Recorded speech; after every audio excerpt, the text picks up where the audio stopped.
Welcome to Mind, Body, Health, and Politics. I'm your host, Dr. Richard Lewis Miller. The mission of Mind, Body, Health, and Politics is to enhance your physical and emotional well-being and encourage community. And I say encourage community because I believe that people live most healthily and effectively when we live in community. I believe that we are basically friendly tribal animals, and that when we hang out and live together in small enough groups where we know each other by name or at least by face, we love collaborating, we love cooperating, and we really love doing things together, whether it's sewing circles or poker games, whether it's flying to the moon or whether it's playing games together or poker or watching things on television as small groups.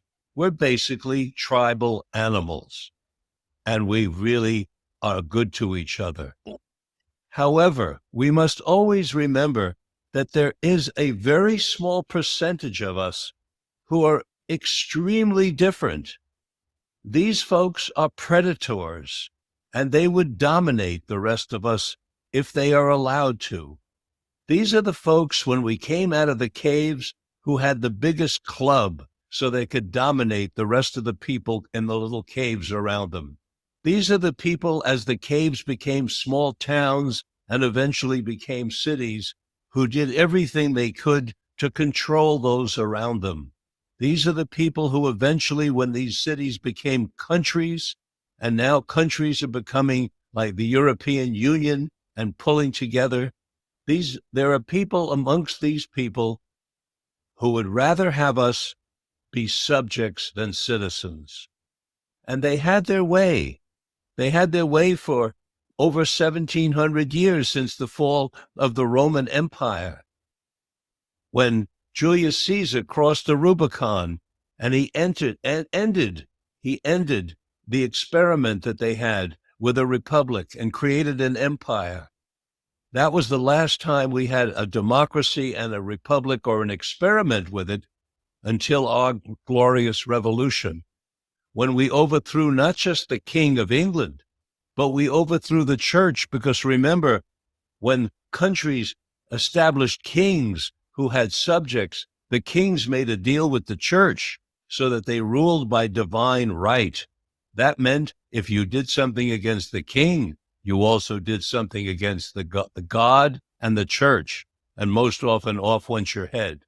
But we changed that in our revolution. We created our present experiment with democracy, one person, one vote, and republic, all of us equal before the law.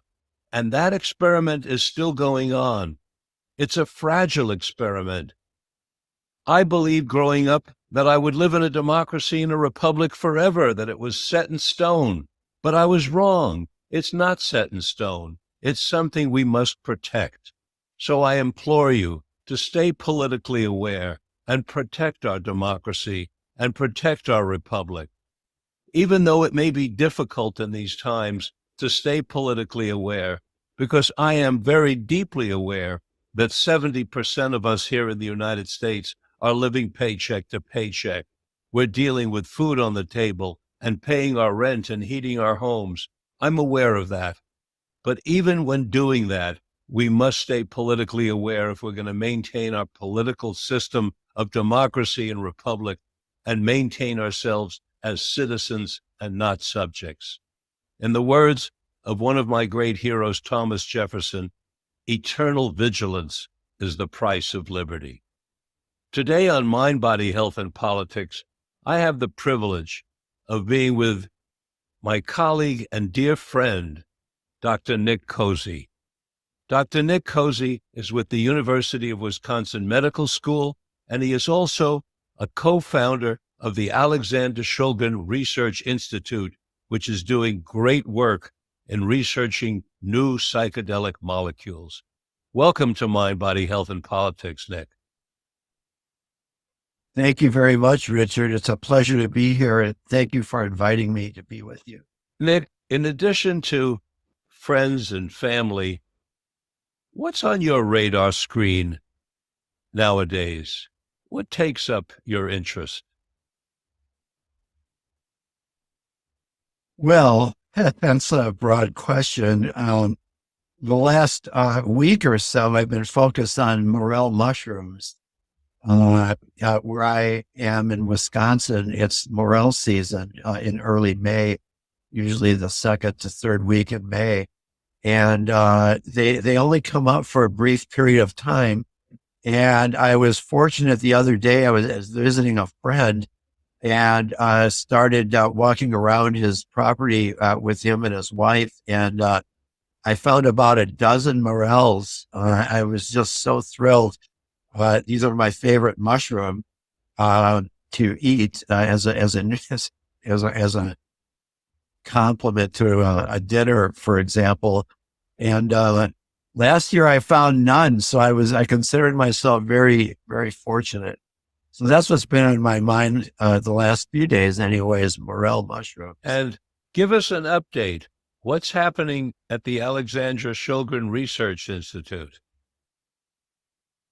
Oh, sure. I'd love to. I just for the record, though, I want you to know that I retired from teaching at the University of Wisconsin School of Medicine and Public Health. So in your introduction, I just wanted your listeners to know that I occasionally give a guest lecture or two, but I'm not actively involved in teaching there anymore. And most of my efforts are indeed spent at the Alexander Shulgin Research Institute. Well, I'd say the latest developments are that we've identified two novel compounds that we are presently going through late stage preclinical testing. So this is before they're put into human beings. We're doing some animal toxicity work, as well as characterizing their effects in vitro. And we hope to have completed those studies by fall of 2023. And in fact, the molecule should be ready for submission to the FDA for investigational new drug status. So this is all the kind of work that needs to be done before the FDA will approve a human trial. And can you tell us something about the molecules? Do you have some information on their effect that you could share with us at this early stage? Well, yeah, a little bit. We think we've identified a molecule that is kind of the holy grail among some of the folks that are in this space these days, and that is creating a molecule which produces a psychedelic cognitive state, but with reduced or absent sensory changes.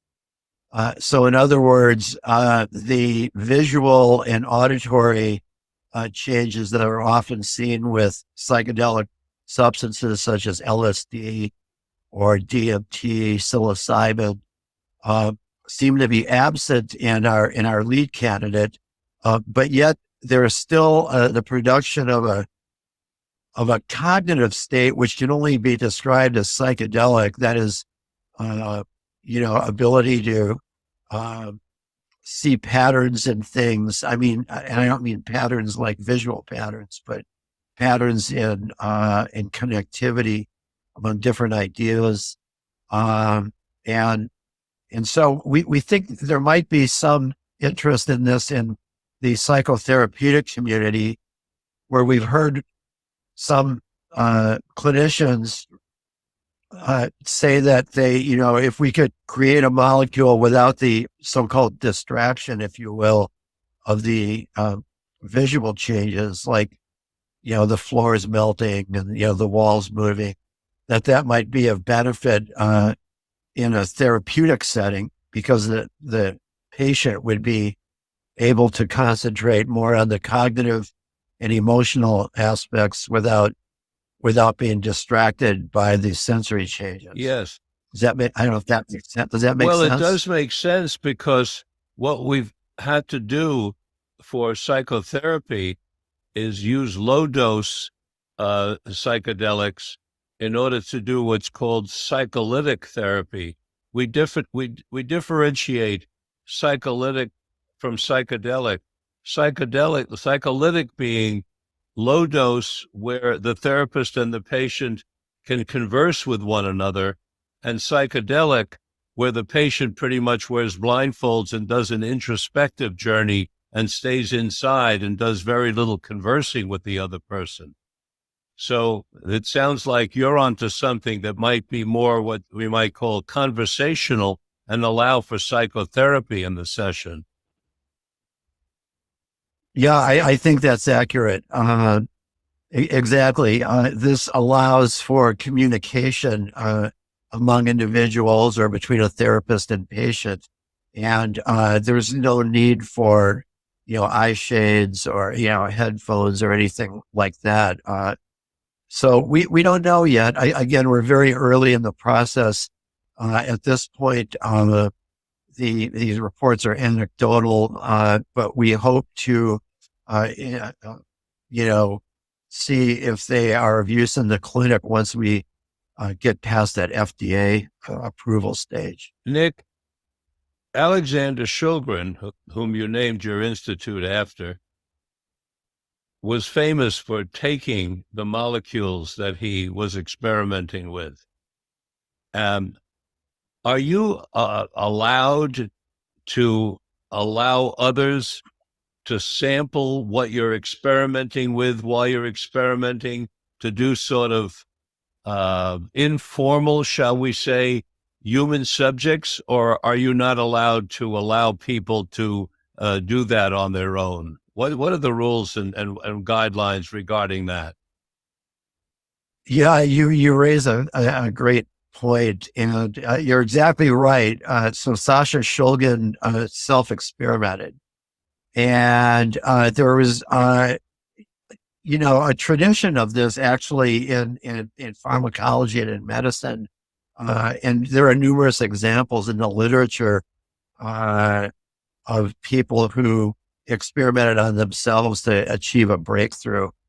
There's a couple examples. The discovery of aspartame as a sweetener came about by somebody tasting some crystals that were on the lab bench, or the discovery that Helicobacter pylori caused stomach ulcers, which led to the Nobel Prize, actually, was done through self-experiments where the researchers actually infected themselves with H. pylori and then cured it with antibiotics. So, we no longer think that, to cure an ulcer, you need to get a job as a mattress tester, to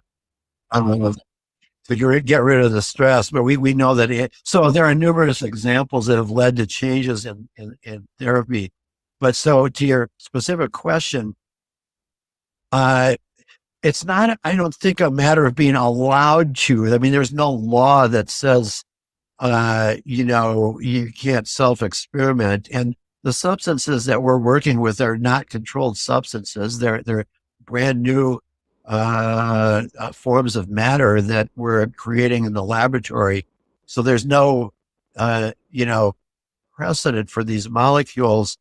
I think that it's more of the, there's significant probably pushback from the scientific community and being, impartial and unbiased, and you can't be that, at least according to the paradigm. You can't do that if you're testing on yourself.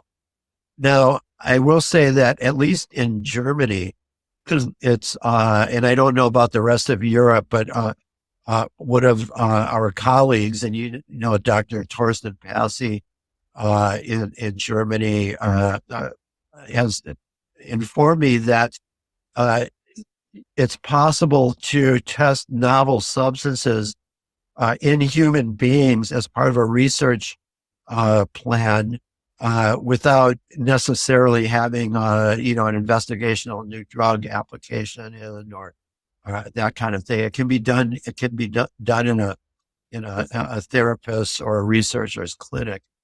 So it's kind of, I don't have a specific answer to that. When you ask me, is it allowed? It's, I was, it just, I was, you know what, I was, go ahead. I'm I sorry. wasn't asking so much whether you, as the researcher, would be doing it, because I understand that then you could be seen as having a bias.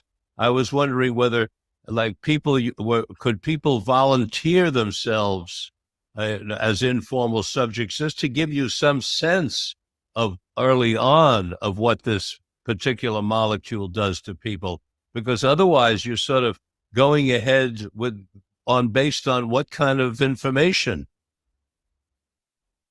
Well, exactly. And we think that that's what, the advantage that, Sasha Shulgin, had, is that he was willing to do that, to test on Yes. himself. Otherwise, you're relying on unreliable models. You're relying on in vitro data, which may or may not be predictive. You're relying on animal data, which may or may not be predictive.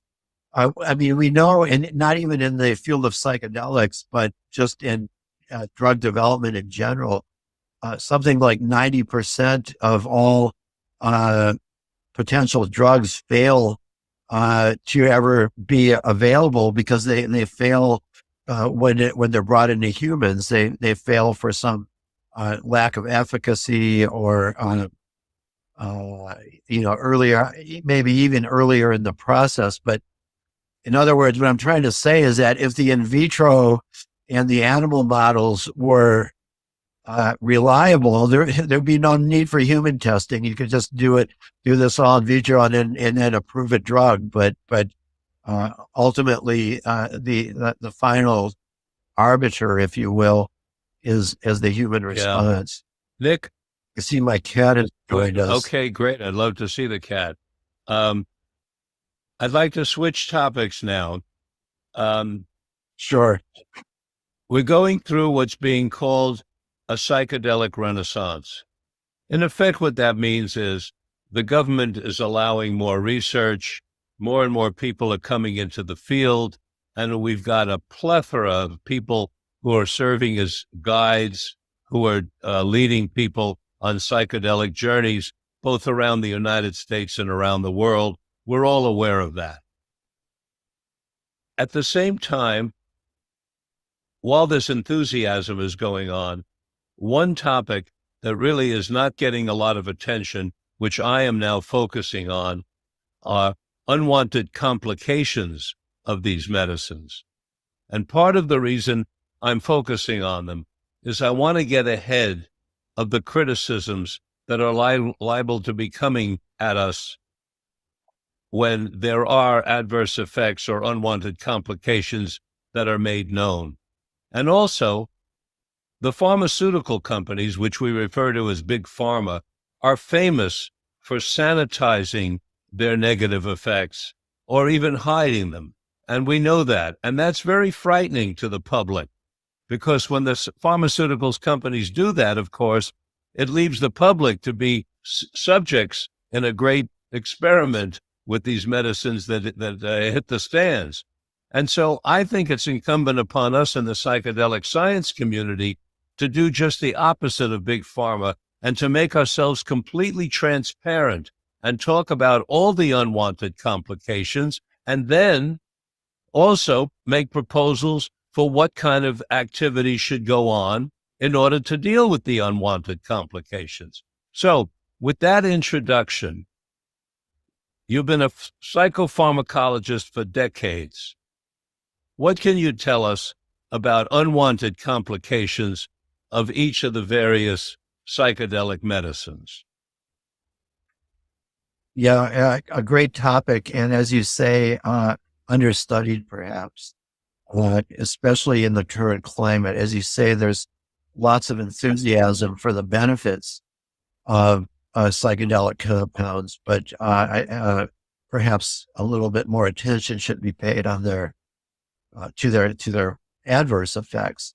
Now, the only thing I can say is that the kind of classic psychedelics such as LSD, DMT, mescaline, psilocybin, really don't have any physiological adverse effects to speak of. Most of the risk, I believe, comes from the psychological effects. And so I can't really speak to that very much because I'm not a psychotherapist or a psychologist. I just can speak from my reading the literature that, people are screened before the test to ensure that they have no kind of underlying psychopathologies, et cetera. It's known that these substances can, trigger difficult states in people who have, perhaps suppressed trauma or whatever. I think I'm more confident in speaking about the adverse physiological effects for some compounds. So again, the classic psychedelics are pretty safe, if you will, in that regard. The exception is really MDMA, which is really an empathogen. It's not a frank psychedelic per se, although some people include that in that category. And there have been some difficulties with MDMA, and it's mostly due to the way it's metabolized. So there are certain enzymes in the liver that metabolize MDMA, and one of the main enzymes is the one that's most genetically variable in humans.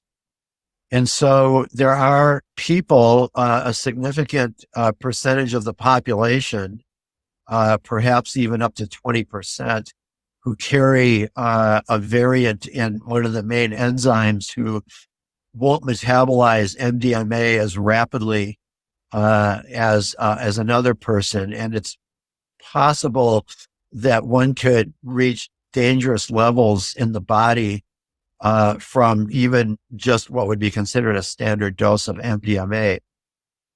What would happen? Well, the things that could happen are that in case, what's called serotonin syndrome, which is an overactivity of the serotonergic system. This can lead to everything from tremors to frank myoclonus, hyperthermia, GI instability, and in an extreme case, even death.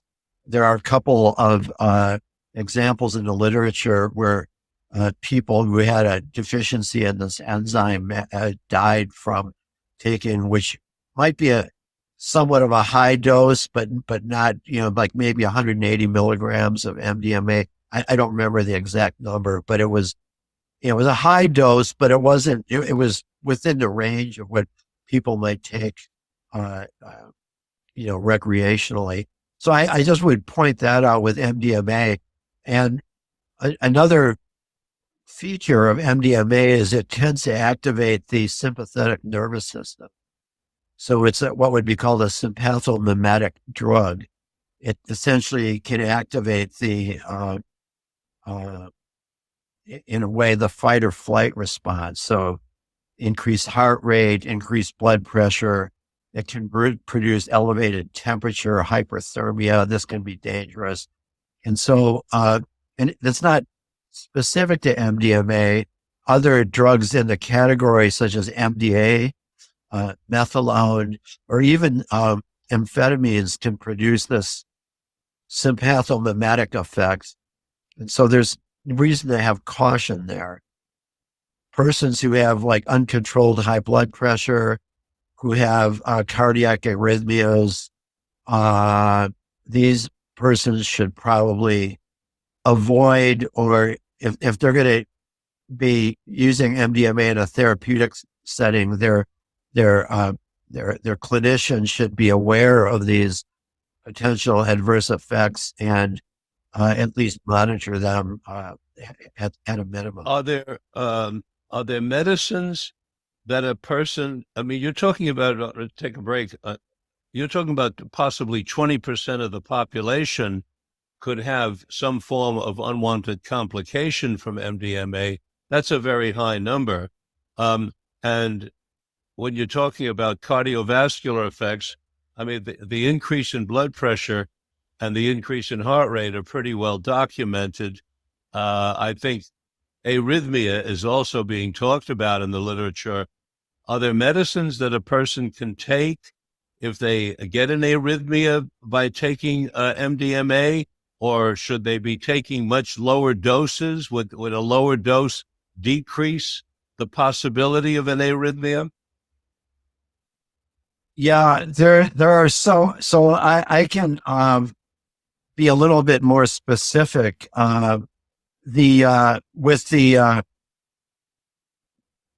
With this mutation in this enzyme, first let me address the percentage of people that have that.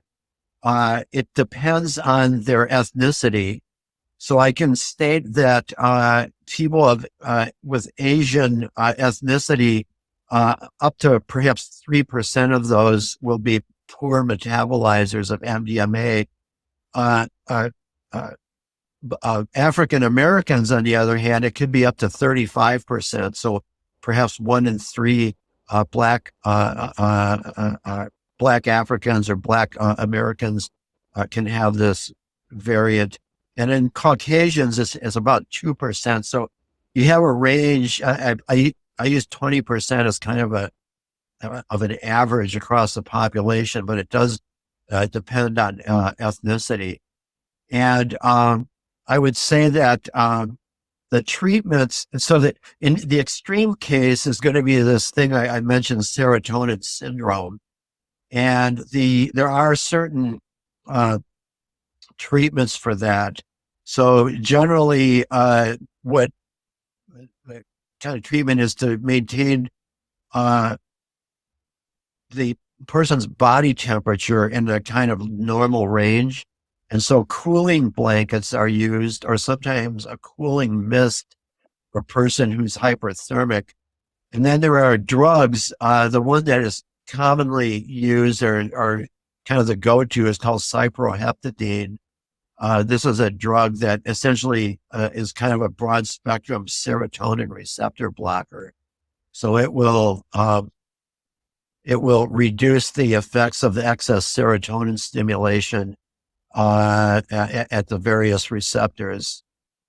And yeah, just cooling. And the one thing, the caveat with the cooling is that because the hyperthermia is due to this myoclonus, it's not a fever per se. So antipyretic drugs are of no use. So drugs like acetaminophen or even aspirin are of no use. But drugs that block neuromuscular contractions, I'm thinking dantrolene, drugs that inhibit spasm, some sort of neuromuscular junction blocker. Like these Klonopin. Are drugs. Yeah, right. So these would be useful therapies for that. And this is the reason what you're talking now about the hypothermia. This is the reason that people are cautioned about taking MDMA and staying in a hot tub, or taking MDMA and dancing in a hot room for hours because of the increased temperature, correct? Yes, right, exactly. Hey everybody, it's Tommy D, the nonprofit sector connector, coming at you from my attic. Each week here on TalkRadio.nyc, I host the program Philanthropy in Focus. Nonprofits impact us each and every day, and it's my focus to help them amplify their message and tell their story. Listen each week at 10 a.m. Eastern Standard Time until 11 a.m. Eastern Standard Time, right here on TalkRadio.nyc. Were you an essential worker during the pandemic? If you needed to learn stages of epilepsy, did you depend on advocates? Did you use new innovations to cope with mental and neurological issues? Maintaining high quality of life and keeping good mental health are what we all strive for. I'm Frank R. Harrison, host of Frank About Health, and each week top healthcare influencers, professionals, and innovators answer these questions and more. Stay tuned on Thursdays at 5 p.m. on TalkRadio.nyc and I will continue to be frank about health with all of you. If you don't have your health, what do you really have? It's time to feel good in your body and shift from struggle to ease. Hi, I'm Elizabeth Tripp, your host of Nourish the Soul, where we explore the sacred wisdom of your body while you sit back, relax, and go on a journey of self-discovery. Join me every Tuesday at 6 p.m. Eastern Standard Time to awaken your heart, transform your well-being, and unlock a deeper understanding of yourself. You're listening to Talk Radio NYC at www.talkradio.nyc. Now broadcasting 24 hours a day.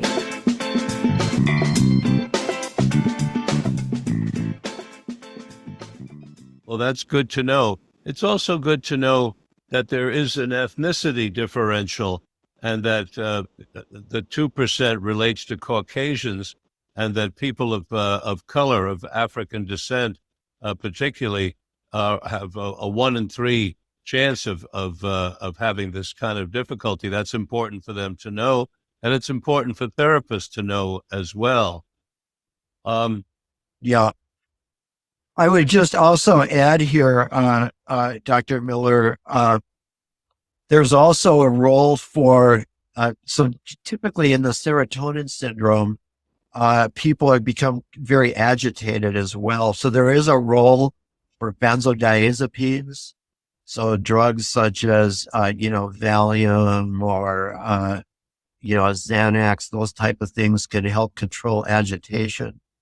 And there is also a role for kind of short-acting beta blockers and vasodilators. So these have to be administered intravenously, but this is what happens in the people that are under severe serotonin syndrome are actually admitted to the emergency department and treated there.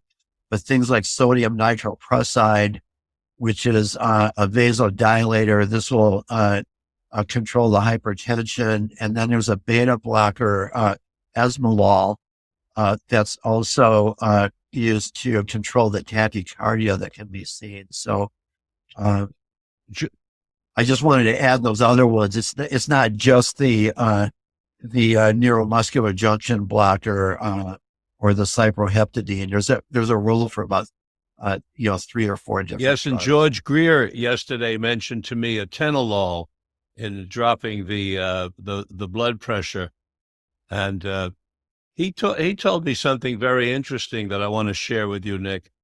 He told me that people who have had panic attacks are more likely after MDMA to have increased anxiety. And that's an important thing for us therapists to know. I know your field is psychopharmacology, but I wanted to just share that. I think it's an important piece of information for all of us to know in terms of screening people and being prepared for what they might bring to the table on psychedelic experiences. So that's MDMA. What about side effects or unwanted complications? I got to get away from that word side effects because they do not happen on the side. They happen to the whole person. And I want to really switch to unwanted complications or adverse effects. Other psychedelics, what can you share with us? Well, can I just make one more comment on MDMA before we Sure. get to that? So we've been speaking about the effects of MDMA itself, potential adverse effects, but there are also some drug-drug interactions that can occur with MDMA that I just want to mention for your listeners. The first is drugs that increase the sympathetic nervous system activity. So these are drugs like monoamine oxidase inhibitors, they're called. They're found in, for example, ayahuasca is an example, or they're prescribed to treat depression, but these can give a greater than anticipated effect to MDMA due to interfering with its metabolism through another route, not because of a defective enzyme. but because another drug is blocking the metabolism. And then there are certain anti-HIV drugs. The classic example is called ritonavir, and it's used used to treat HIV infections, but it actually blocks the same enzyme that I was talking about earlier in the liver. So if you have a genetic mutation, you make a defective enzyme. That's one way to get greater than expected effects. But also, even if you have a normal enzyme, but you take a drug like ritonavir that blocks the enzyme, functionally, you're in the same state as somebody who has a defective enzyme. You've knocked out its activity. And so there are examples of people on these protease inhibitors. They are ritonavir. It is a protease inhibitor that should avoid taking MDMA. So I wanted to just mention these drug interactions, which are really distinct from the direct effects of MDMA and serotonin. The MAO inhibitors, they will then, if you're taking one and you take MDMA, you're saying it will potentiate the effect of the MDMA? That's right. And so therefore, you might be more likely to have even more increased blood pressure, higher heart rate, possibly tachycardia, or might be more likely to create an AFib. Yes, that sounds very important for therapists around the country to know, because there are millions of people taking MAO inhibitors. Yeah, that's right. There are some newer ones that are, so the ones that are commonly used are have a persistent effect even after the drug clears the body. They essentially take out the enzyme, and the cells have to make new enzyme. But there's meclobamide is one. I don't think it's available in the United States, but I believe it's available in Canada, so people may have access to it, which is a reversible monoamine oxidase inhibitor. And that one is supposed to be safer, but I'm not here to offer any kind of advice in that regard. But yeah. So if you want to switch to, so the other psychedelics, again, the physiological effects of a drug like LSD are really benign. I mean, it doesn't raise blood pressure. It has no direct effects on it or produce, any other kind of, direct effects on the heart or, on the liver. Again, it's mostly the psychological effects that I think are of concern in the clinic. So what you're saying, and this has been verified by other scientists like yourself that I have interviewed, is that LSD appears to have the least unwanted complications. In fact, perhaps no physiological complications, and yet it is the one that carries the most stigma, and we're making the least progress towards decriminalization or legalization. That's an interesting thing, isn't it? Yeah, that's right. You're exactly right. It's benign physiologically.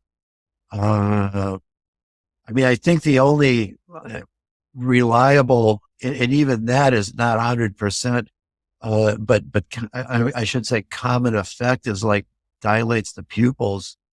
But I understand that that's even kind of an age-related response, and that as people age, even pupil dilation becomes less predictable.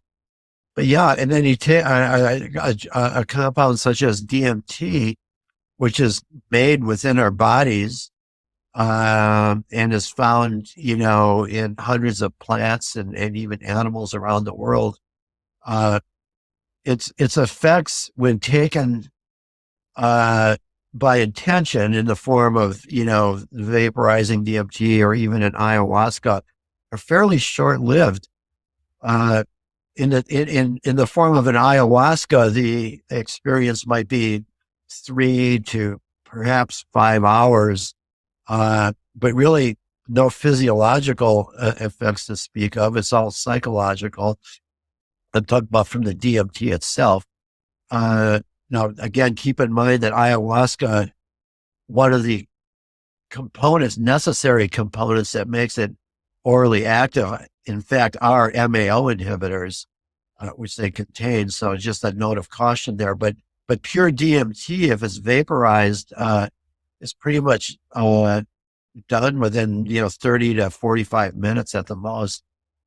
Yes, I've had DMT, and it's never even lasted that long. It's been more like a 15 or 20-minute experience. In fact, it happens so quickly that I don't really see the potential of it for psychotherapy, because it's a rocket ship back and forth, and I've personally never been able to grab a hold of any information that I could bring back, though the voyage itself was pleasurable. It was more like a great ride than any kind of introspective or personal enhancement.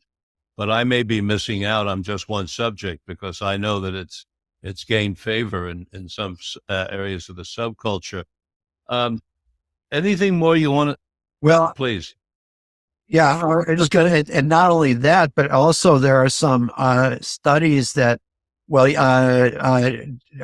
D'Souza at Yale University has conducted some studies with DMT in the last couple of years,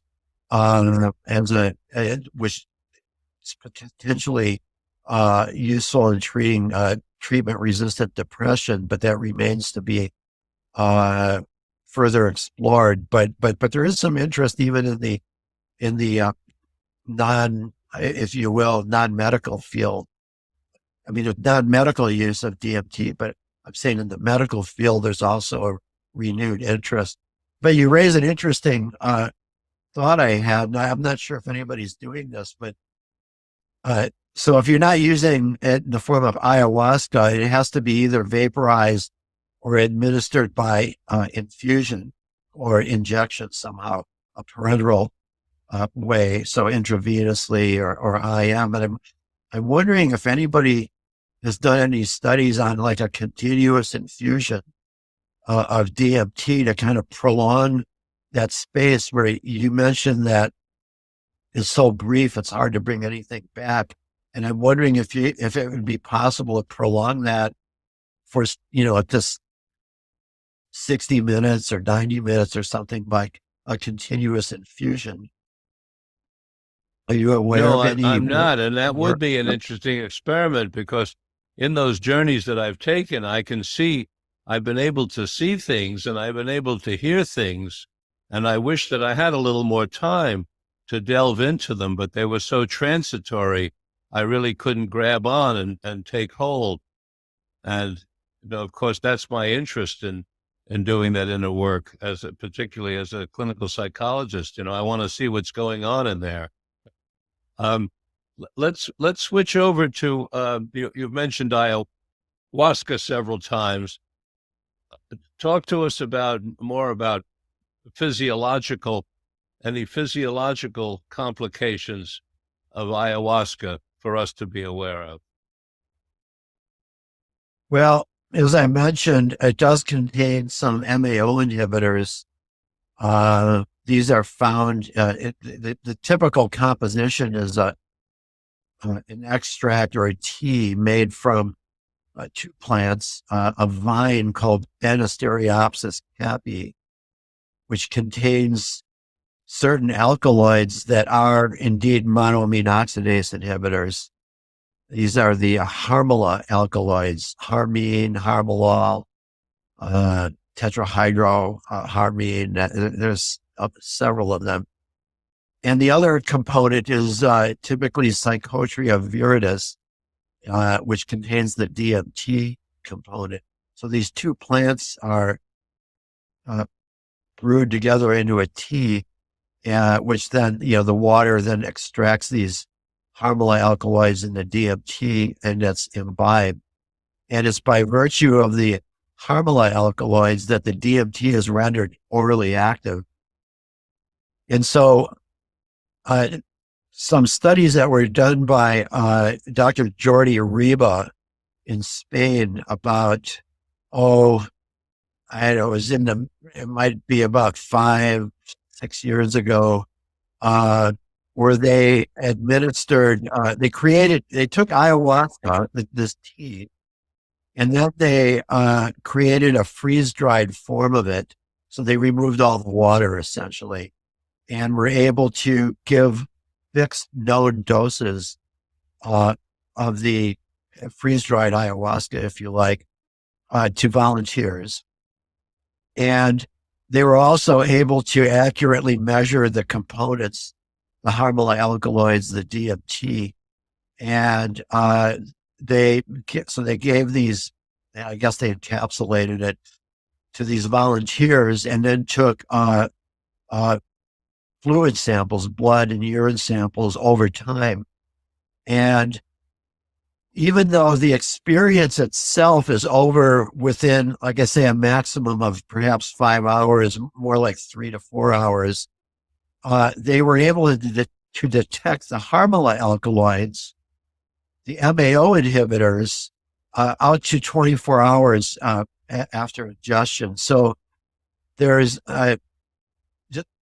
one should be aware that there's still some residual monoamine oxidase inhibition with ayahuasca that persists for perhaps a day, even though the experience is over with in just several hours. And so why is that something to know about? Well, because if a person who has taken this then takes another drug or even certain foods, which have some pathomimetic substances in them. Again, I'm using this term, substances that stimulate the sympathetic nervous system. Again, they could get a greater than intended effect. There's a specific substance called tyramine, tyramine, found in fermented foods that in fact is a sympathomimetic substance. Normally this is broken down in the gut and we never achieve high enough levels, but in the presence of an MAO inhibitor, such as the harmful alkaloids, it's possible that this could reach high levels.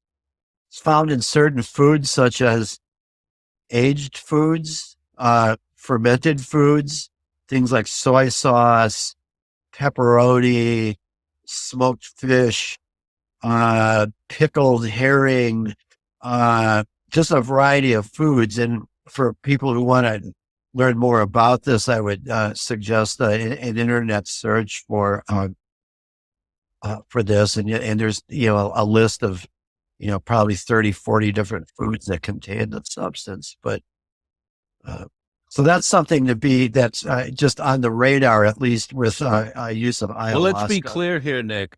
You're saying that the MAO molecules in the ayahuasca linger on for perhaps a whole day afterwards. And then if a person eats one of these foods that are sympathetomimetic, what might they expect happen? Yeah, just for clarity, the MAO is within our body. The monoamine oxidase is an enzyme. Ayahuasca contains molecules that block monoamine oxidase. So the MAO inhibitor molecules are persistent for up to a day, according to Riva's study. What they might have see are, so what can happen with excess sympathetic stimulation is, in the extreme case, it's called hypertensive crisis. So this is excessive sweating, elevated blood pressure, headache, tachycardia. Those are probably the 4 main symptoms of that. I mean, ultimately, in an extreme case, it can result in death. But I'm not expecting that this would be common among ayahuasca users. But I mean, I would, it's just something to be aware of. and to avoid some pathomimetic substances. Not just these foods that contain tyramine, but there are a number of over-the-counter sympathomimetic drugs, pseudoephedrine found, or phenylpropanolamine found in some over-the-counter cold remedies are sympathomimetic. Like Sudafed. Yes, exactly, precisely. Or ephedrine, certain tea, people sometimes drink tea made from ephedra, which is a plant that contains ephedrine, which is a sympathomimetic. So wouldn't we say then that people should not be eating these foods or taking Sudafed or drinking ephedra tea prior to taking the ayahuasca as well? Yes. I think it would be advisable to abstain from these substances, for, in the interest of extreme caution, 24 hours before, 24 hours after. I would suspect that if one drank like an ephedra tea, 12 hours before, it'd probably be okay. It'd probably be cleared from the body by then. But I'm just, again, it with an abundance of caution. It's best to probably, in a preparation for this, and I think this is the advice that some of the practitioners offer, is to, perhaps fast for the day before, just to kind of get centered and clean the body out, etc. Yes, definitely. This is important information. I think the ayahuasca community wants to know about this. Well, I was involved, I actually prepared a list of medicines and foods to avoid with ayahuasca for one of the churches, the Church of the Holy Light of the Queen, which is an ayahuasca church based in Oregon. And we created, along with one of their medical doctors, I participated in creating a kind of a drugs to avoid list, which it was probably 30 or 40 substances on there that are best avoided. I can't hear you. Can you right hear me now, Richard? It seems like. Do you still have that list, Nick? I might, yeah. You don't have to do it now, but if you'd be so kind as to send me that list, I'd very much appreciate it. Okay. I'll look at my files and send it to you. That's great. Let's move on to psilocybin. Okay. Talk to us about physiological effects of psilocybin. Okay. Well, one of the, I think, most notable effects, and I have to say that, so I've been involved in several studies with psilocybin as a chemist, synthesized the psilocybin that was used in these human trials.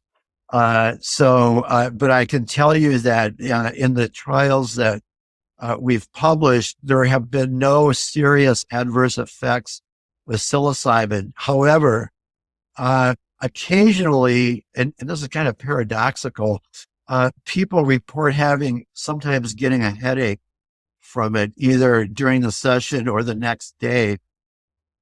I say paradoxically because one of the indications for psilocybin is treating cluster headaches and migraine headaches. I've been involved in a couple of studies that looked at that, and it seems to have efficacy there, but in some subset of people, it seems to actually create a headache, which is a puzzle at this point. It's known that serotonin is involved in migraines and in cluster headache, and there's some involvement of the trigeminal nerve. And I'm not knowledgeable enough to speak about this in detail, but there are drugs that are serotonergic agents that actually look like psilocybin, sumatriptan, indotriptan, the so-called triptan class of anti-migraine drugs that in their core structure has what's called a tryptamine molecule. They're very closely related to psilocybin. And so my hypothesis, and this is purely conjecture, would be that somehow the psilocybin or the psilocin, which is the active ingredient, hits some of these same receptors that the triptans do, but they do the opposite effect of the triptans. So instead of like the triptans reduce the headache, that in some people, the psilocin may actually cause or exacerbate a headache. Again, it's purely a hypothesis, though. Some people, and it seems like a substantial percentage of the population, get irpy or feel like regurgitating in the early stages of psilocybin ingestion. I know that, I mean, that's a known adverse effect depending on how you feel about dealing with feeling like regurgitating. Yeah. Well, there's a subtype of the serotonin receptor is called the 5-HT3 receptor, the serotonin, 5-HT being an acronym for serotonin, the serotonin 3 receptor, which is involved in vomiting. And so it's possible that some people again, psilocin is closely related in chemical structure to serotonin. It may activate these receptors in some people and predispose them to vomiting. And, some of the most effective anti-vomiting drugs block this receptor. The classic is ondansetron, which is used to treat emesis associated with chemotherapy, or in fact, I believe people are pre-treated with that to reduce vomiting. So, again, this is a hypothesis. I don't know of any actual work that's been done with that, but your observation, I think, is worthy of, further study. Yeah.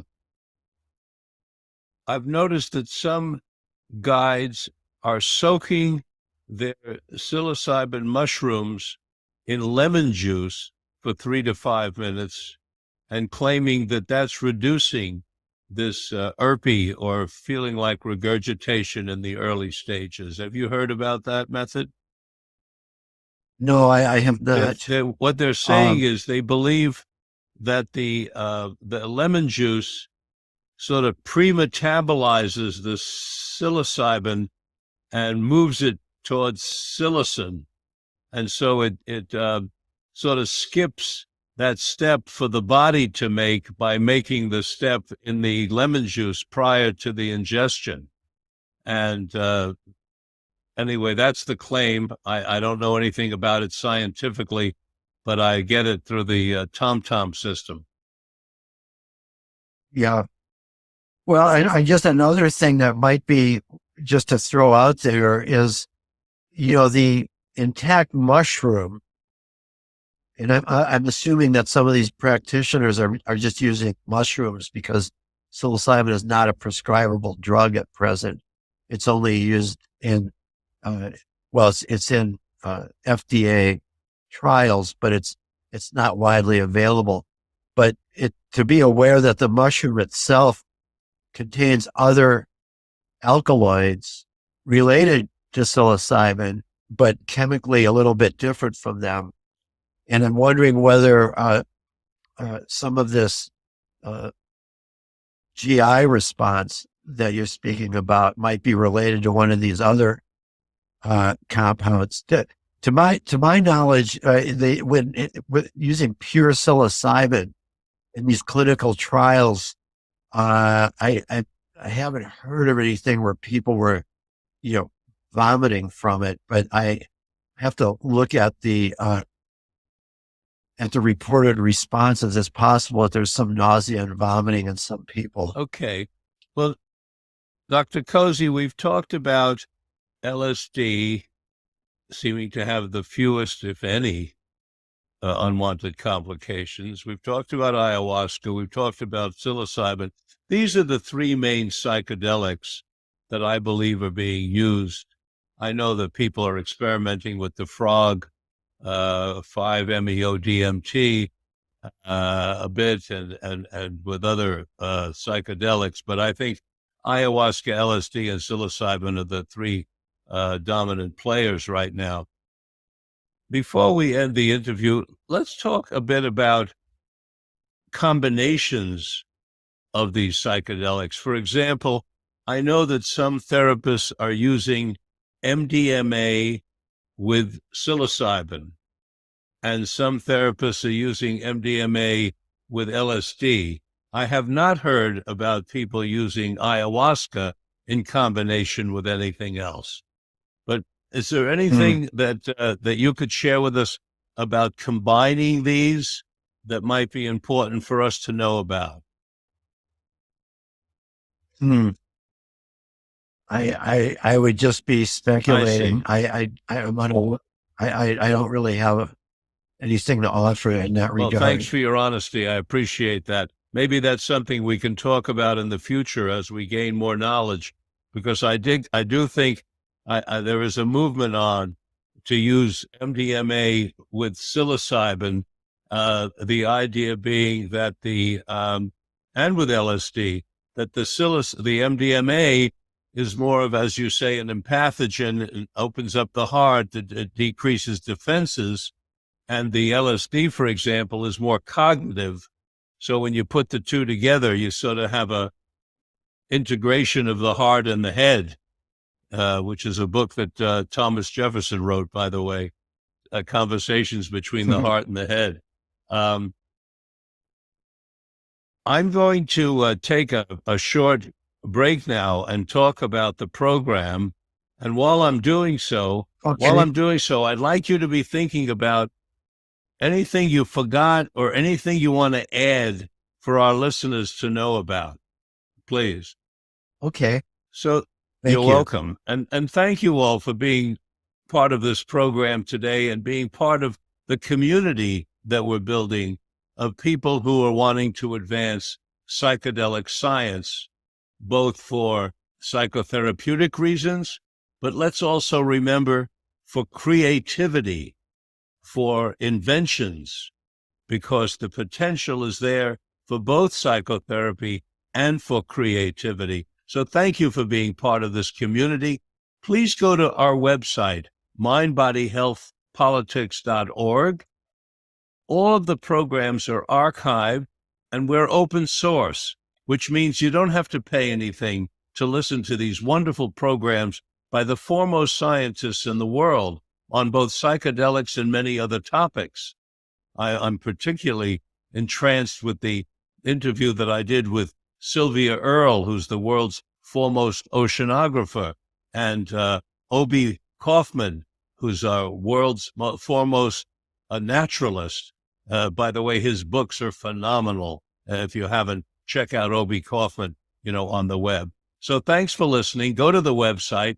And then while you're there, check out my recent books, Psychedelic Medicine, Interviews with the Greatest Scientists in the Country, or at least many of them, and Psychedelic Wisdom, stories, wonderful stories from prominent people around the country of their sub rosa self-experimentation with psychedelics for 40, 50 years. Exciting stuff. Okay, back to Nick. Have you thought of anything you want to add for us? Well, just I nothing that I particularly would add, but I would just conclude by saying that you brought up I think an important topic, especially in light of the renewed interest in psychedelics, that people should be aware that these are not necessarily innocuous. There are some precautions that people should take. They should be used with caution, both from a psychological point of view, but also for some of them from a physiological point of view. And I think that more research should be done in this area, and people should be, and the practitioners should be made aware of some of these potential complications. Thank you. And thank you so much for being with us today. I've always enjoyed our interviews, and I look forward to many more in the future. I also look forward to seeing you in Denver in June. I think we're going to have a lot of fun together. Yeah, definitely. I'm very much looking forward to that. And I want to thank you. I'm honored that you invited me to speak with you, and your program really explores topics that are not explored enough, I think. And you have a great way of bringing out people's ideas through your interviewing style. So thanks for inviting me. The feeling is mutual. And thank you, gentle listeners, for being with us today on this broadcast of Mind, Body, Health, and Politics. I remind you that we broadcast every Tuesday morning at 9 o'clock for our latest interview, and then that you can go to the website and for the archives and listen to all the interviews.